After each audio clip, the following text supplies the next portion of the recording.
സമാനതകളില്ലാത്ത വലിയൊരു പ്രതിഷേധത്തിന് തന്നെയാണ് രാജ്യ തലസ്ഥാനം സാക്ഷ്യം വഹിച്ചുകൊണ്ടിരിക്കുന്നത്.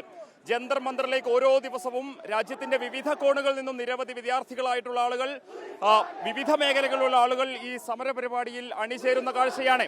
കഴിഞ്ഞ ദിവസങ്ങളിലൊക്കെ തന്നെ പോലീസ് ഇവരെ തല്ലിച്ചതച്ച് ഇവിടെ നിന്നും ഓടിച്ചു വിട്ടിരുന്നെങ്കിലും ഒരു തരത്തിലും പിരിഞ്ഞു പോകാൻ സമരക്കാർ തയ്യാറാകുന്നില്ല. ദൃശ്യങ്ങളിൽ കാണുന്നത് പോലെ ഇന്ത്യയുടെ ഭരണഘടന ഉയർത്തിപ്പിടിച്ചുകൊണ്ട് കേന്ദ്ര സർക്കാരിനെതിരെ മുദ്രാവാക്യം വിളിക്കുന്ന കാഴ്ചയാണ്. രാജ്യത്തിന്റെ തന്നെ ഭാവി നിർണ്ണയിക്കുന്ന രീതിയിലേക്ക് ഈ പ്രതിഷേധ സമരം വഴിമാറുന്ന കാഴ്ചയാണ് ഡൽഹിയിൽ നിന്നും പ്രേക്ഷകരുമായിട്ട് പങ്കുവെക്കാൻ സാധിക്കുന്നത്. പക്ഷേ 12 വർഷത്തിനിടയിൽ ഏറ്റവും വലിയൊരു പ്രതിഷേധ സമരം രാജ്യം കാണുന്നു എന്ന് തന്നെ ഈ പ്രതിഷേധ സമരത്തെ പറയേണ്ടി വരും.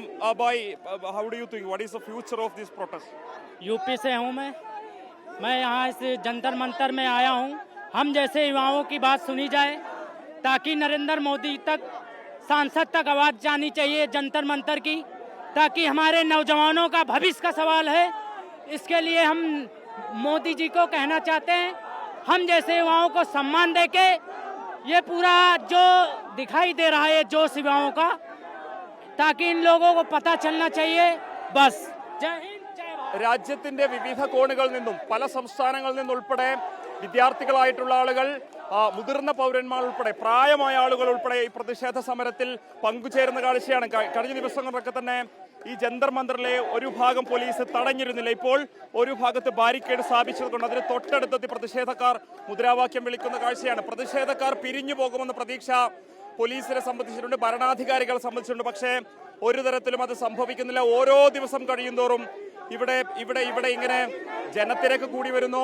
വിവിധ മേഖലകളിൽ നിന്നും ആളുകൾ ഇങ്ങോട്ടേക്ക് എത്തി പ്രതിഷേധത്തിൽ അണിചേരുന്ന കാഴ്ചയാണ്. ജയ് ഭീം മുദ്രാവാക്യങ്ങൾ വിളികളോടുകൂടി തന്നെയാണ് ഇവിടെ കേന്ദ്ര സർക്കാരിനെതിരെ ഈ പ്രതിഷേധ സമരം പുരോഗമിച്ചുകൊണ്ടിരിക്കുന്നത്. കഴിഞ്ഞ ദിവസങ്ങളിലൊക്കെ തന്നെ വലിയ സംഘർഷം ഈ ഒരു മേഖലയിൽ കണ്ടതാണ്. വിദ്യാർത്ഥികളെ ചതച്ചുകൊണ്ട് ഈ സമരം അവസാനിപ്പിക്കാനുള്ള നീക്കമൊക്കെ തന്നെ കേന്ദ്ര സർക്കാരിന്റെ ഭാഗത്തുനിന്ന്, ദില്ലി പോലീസിന്റെ ഭാഗത്തുനിന്നുണ്ടായെങ്കിലും വിദ്യാർത്ഥികൾ ഒരു തരത്തിലും പിരിഞ്ഞു പോകാൻ തയ്യാറാകുന്നില്ല എന്നുള്ളത് തന്നെയാണ് ഇവിടെ നടന്നുകൊണ്ടിരിക്കുന്ന ഈ ജൻസി പ്രക്ഷോഭത്തിന്റെ ഈ പ്രധാനപ്പെട്ട ദിവസത്തിലും നമുക്ക് പറയാൻ സാധിക്കുന്നത്. ഇപ്പോഴും ഇവിടെ പ്രതിഷേധം തുടരുകയാണ്. ഏത് സാഹചര്യത്തിലും ഇവർ പാർലമെന്റിലേക്കോ പ്രധാനമന്ത്രിയുടെ വസതിയിലേക്കൊക്കെ തന്നെ ഒരു മാർച്ച് നടത്താനുള്ള സാധ്യത വീണ്ടും കാണുന്നുണ്ട്. Where are you from? Uttarakhand. Uttarakhand. What do you think? What is the future of this protest? Hindi बोलो. मैं उत्तराखंड से आया हूँ। देखिए, इन छात्रों का इतना उत्साह देखते हुए इस आंदोलन में मैं शामिल हुआ है, क्योंकि देखो बच्चे अवसर है, हमारे भी हैं, जहाँ जितने भी सबके बच्चे हैं, पर भाजपा वाले जितने भी हैं, मैं बता दूं, शायद उनके बच्चे नहीं है। अगर उनके बच्चे हैं ना, उनका भविष्य जितना भी बर्बाद हो रहा है, बच्चे चाहे पेपर लीक कुछ भी हो रहा, पर उनको सिर्फ ना धर्मेंद्र प्रधान और मोदी, बस इनसे मतलब है। वो इतने अंधभक्त हो चुके हैं कि उनके बच्चों का भविष्य चौपट हो जाए। वो पकौड़े तले, रिक्शा चलाए, कुछ चलाए, पर उनको इससे मतलब नहीं कि मेरा बच्चा किसी जॉब में जाए, कहीं भी जाए। तो उन्होंने आंखें ऐसी अपनी बंद कर ली है। इतने अंधभक्त हो चुके हैं, बच्चे मर रहे हैं, कट रहे हैं, लाठीचार्ज कर रहे हैं, पर इन्हें किसी प्रकार की कोई चिंता नहीं है। छात्र एकता जिंदाबाद। രാജ്യത്തിന്റെ ഭാവി തന്നെ നിർണ്ണയിക്കുന്ന പുതുതലമുറ അവർ കഷ്ടപ്പെട്ട് എഴുതിയ ഒരു പരീക്ഷയിൽ, ആ പരീക്ഷയിൽ തന്നെ വലിയ ക്രമക്കേടിനെതിരെ അന്വേഷണം വേണമെന്ന് ആവശ്യപ്പെട്ടുകൊണ്ട് ആരംഭിച്ച ഒരു പ്രതിഷേധ സമരം, അവരെ തല്ലിച്ചതച്ചുകൊണ്ട് അവസാനിപ്പിക്കാൻ നോക്കിയ ഒരു പ്രതിഷേധ സമരം ഇപ്പോൾ കേന്ദ്ര സർക്കാരിന് തന്നെ വലിയ ഭീഷണിയായി മാറുന്ന കാഴ്ചയിലേക്ക് തന്നെയാണ് ഈ ജൻസി പ്രക്ഷോഭം വഴിമാറിക്കൊണ്ടിരിക്കുന്നത്. കേവലം പാറ്റകളെന്ന് മുദ്ര കുത്തിയ രാജ്യത്തിന്റെ യുവതലമുറ ഏറ്റവും വലിയൊരു പ്രതിഷേധ സമരം തന്നെ രാജ്യ തലസ്ഥാനത്തെ നേതൃത്വം കൊടുക്കുന്ന കാഴ്ചയാണ്. കേരളത്തിൽ നിന്നുൾപ്പെടെ നിരവധി വിദ്യാർത്ഥികൾ, യുവാക്കളായിട്ടുള്ള ആളുകൾ ഉൾപ്പെടെ ഈ പ്രതിഷേധ സമരത്തിൽ അണിചേരുന്നു എന്നുള്ളതാണ് ഏറ്റവും പ്രധാനപ്പെട്ട കാര്യം. Madam where are you from? Delhi. What do you think? What is the future of this protest? जैसे चल रहा है उसके अकॉर्डिंग तो बहुत ही बुरा फ्यूचर होने वाला है। अगर आज नहीं निकलेंगे घर से तो आने वाले टाइम में कभी सुधरेगा ही नहीं। अभी तो नीट का है, लेकिन मुझे लगता है आने वाले टाइम पे एनटीए का भी होने वाला है। जैसे कि लास्ट एग्जाम 30 जून को हुआ था, लेकिन अभी तक प्रोविजनल की भी नहीं रिलीज हुई है। रिजल्ट की तो बहुत दूर की बात है। उसमें से 15 या 16 क्वेश्चन ऐसे थे जिनमें की मिस्टेक थी और नाम की एरर थी। उसमें मैं भी थी, मैंने भी एनटीए का एग्जाम दिया है नेट का। वहाँ पर जब जाते हैं तो कोई वहाँ पर जाते हैं तो कहीं कंप्यूटर टूटा होता है, कहीं माउस टूटा हुआ है। मैं खुद इस चीज की गवाह हूँ। जब मैं अभी लास्ट टाइम गई थी नेट का पेपर देने के लिए, तो वहाँ पे माउस काम नहीं कर रहा था। मैंने बोला कि माउस चेंज करें, लेकिन कोई सुनवाई ही नहीं थी। തീർച്ചയായും അതായത് നീറ്റ് പരീക്ഷ ആദ്യഘട്ടത്തിൽ അതിന് തയ്യാറെടുത്ത് പരീക്ഷ എഴുതി പിന്നീട് ആ പരീക്ഷയിൽ ക്രമക്കേടുള്ളത് മൂലം ആ പരീക്ഷ പൂർണ്ണമായി തന്നെ റദ്ദ് ചെയ്തതിന്റെ ഒരു വിഷമം ആ കുട്ടി നമ്മളോട് പങ്കുവെക്കുന്നുണ്ട്. അങ്ങനെ അനേകായിരം വിദ്യാർത്ഥികളുടെ ഭാവി തന്നെ തകർക്കുന്ന രീതിയിലേക്ക് രാജ്യത്തിന്റെ വിദ്യാഭ്യാസ സമ്പ്രദായം തകർന്നു പോകുന്നു എന്ന് വിദ്യാർത്ഥികൾ ചൂണ്ടിക്കാണിക്കുമ്പോൾ അതിൽ കണ്ണു തുറക്കാതെ അധികാരികൾക്ക് മുന്നോട്ട് പോകാൻ സാധിക്കില്ല. പോലീസിനെ കൊണ്ടോ പട്ടാളത്തെ കൊണ്ടോ ഇവരെ പ്രതിരോധിക്കാൻ ശ്രമിച്ചാൽ ആ സമരം ഓരോ ദിവസം കഴിയുന്തോറും ശക്തിയാർജിക്കുന്ന കാഴ്ച തന്നെയാണ് ജന്തർ മന്ദറിൽ നിന്നും കണ്ടുകൊണ്ടിരിക്കുന്നത്. CPM, കോൺഗ്രസ് ഉൾപ്പെടെയുള്ള പ്രതിപക്ഷ പാർട്ടികൾ ഈ പ്രതിഷേധ സമരത്തിൽ അണിചേരുന്ന കാഴ്ചയാണ്. മുഖ്യമന്ത്രിമാർ കർണാടകയുടെയും കേരളത്തിലേക്ക് തന്നെ മുഖ്യമന്ത്രിമാർ ഇങ്ങോട്ടേക്ക് കഴിഞ്ഞ ദിവസം എത്തിയത് നമ്മൾ കണ്ടതാണ്. അതുപോലെ വലിയ ഒരു രാജ്യ തലസ്ഥാനത്ത് നടക്കുന്ന പ്രതിഷേധ സമരത്തിന് വലിയ സ്വീകാര്യത ലഭിക്കുന്നതാണ് ഇവിടെ നിന്നും കാണാൻ കഴിയുന്നത്. നമുക്കറിയാം രാജ്യത്ത് തന്നെ മുൻപും വിദ്യാർത്ഥി പ്രക്ഷോഭങ്ങൾ അത് കേന്ദ്ര സർക്കാരിനെ തന്നെ താഴെയിറക്കാൻ പാകത്തുള്ള വിദ്യാർത്ഥി സമരങ്ങൾ രാജ്യം പല സമയങ്ങളിൽ സാക്ഷ്യം വഹിച്ചതാണ്. സ്വാഭാവികമായിട്ടും അത്തരത്തിലുള്ളൊരു സമരമായിട്ട് ഇത് മാറുമോ എന്നുള്ളതാണ് രാജ്യം ഉറ്റുനോക്കുന്നത്. വിശേഷിച്ചും രാജ്യത്തിൽ ഏറ്റവും അധികമുള്ള യുവതലമുറയുടെ ഭാവി തന്നെ നിർണ്ണയിക്കുന്ന ഇത്തരത്തിലുള്ള കാര്യങ്ങളിൽ കൃത്യമായി ഇടപെടാൻ സാധിക്കാത്ത കേന്ദ്ര സർക്കാരിന്റെ വലിയ പരാജയം ഏറ്റവും ഒടുവിൽ വിദ്യാഭ്യാസ മന്ത്രിയായിട്ടുള്ള ധർമ്മേന്ദ്ര പ്രധാന്റെയും അതോടൊപ്പം തന്നെ പ്രധാനമന്ത്രി നരേന്ദ്രമോദി ഉൾപ്പെടെയുള്ളവരുടെ രാജി അത് സംഭവിക്കാത്ത പക്ഷം ഈ പ്രതിഷേധ സമരം അവസാനിപ്പിക്കില്ല എന്നുള്ളതാണ് പറയുന്നത്. നിങ്ങൾ കേരളത്തിൽ നിന്നാണോ? You are from? Good afternoon, sir. You are from? Faridabad, old Faridabad. I think about the protest. I am a NEET aspirant and I am preparing for the NEET and this is all just going on NEET leak और and all. तो मैं सिर्फ education purpose के लिए आती हूँ. I don't think कि मैं ये पॉलिटिकल व्यूज पे देखती हूँ. मैं सिर्फ एजुकेशन बेसिस पे आई हूँ because I am a student. ये मेरा फ्यूचर होने वाला है इंडिया में. हर कोई इंडिया छोड़ के नहीं जा सकता. सो आई जस्ट वांट कि हमें राइट्स होने चाहिए कि जो पेपर लीक हुआ है उसको बोलने के लायक होने चाहिए. हम we are the student. We have rights to say and we are doing it. We are taking our own stand. Thank you.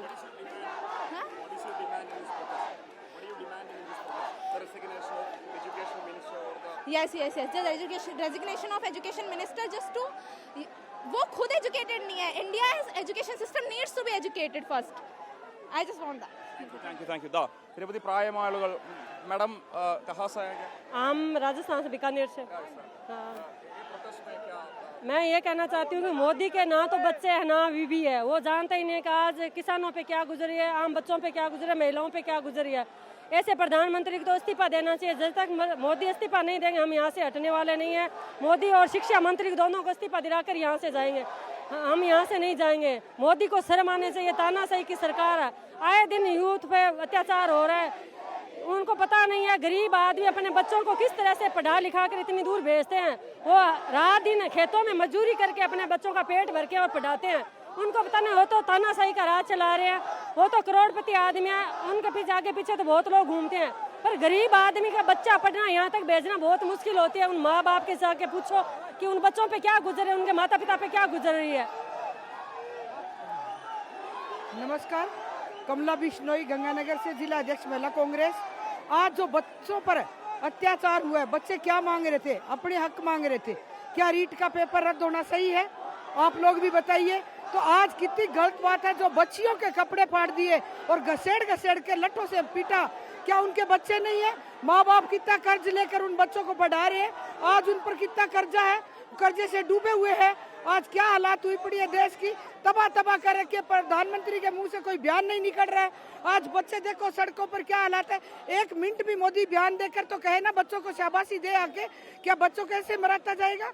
क्या हालात होगी बच्चों की. महिलाओं पर अत्याचार, किसानों पर अत्याचार, बच्चों पर अत्याचार. कितने दिन सहेगी ये सरकार को? हम कितने दिन सहेंगे बताओ. हम जितने तक बच्चों के साथ, किसानों के साथ, हमारी महिलाओं के साथ जो न्याय नहीं होगा हम सड़कों पर डट के विरोध करेंगे, प्रदर्शन करेंगे.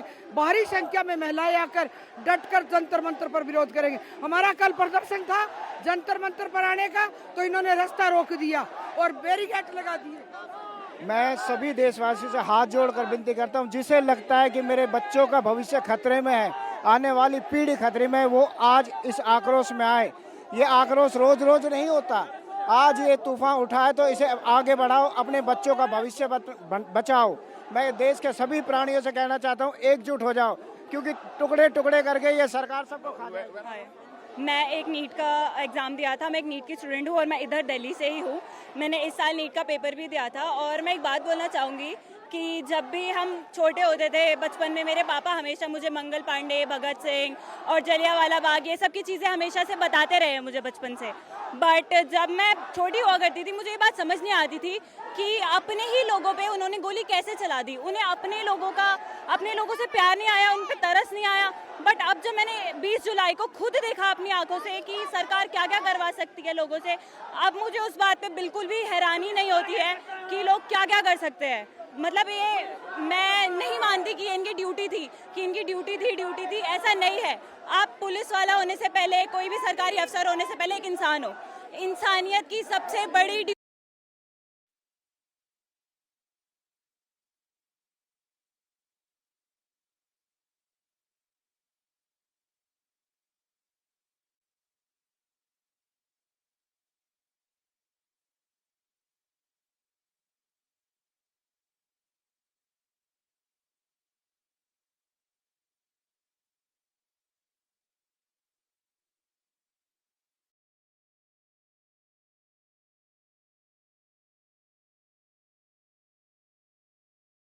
ड्यूटी होती है सच्चाई का साथ देना, बुराई के खिलाफ जाना, अपने लोगों के लिए हमदर्दी दिखाना। बट ऐसा कुछ भी नहीं कर रहे वो लोग, तो ये बिल्कुल गलत हो रहा है और हम नहीं झुकने वाले। आप ये सोच रहे हो ना ये प्रोटेस्ट 2-4 दिन में खत्म हो जाएगा, नहीं होगा।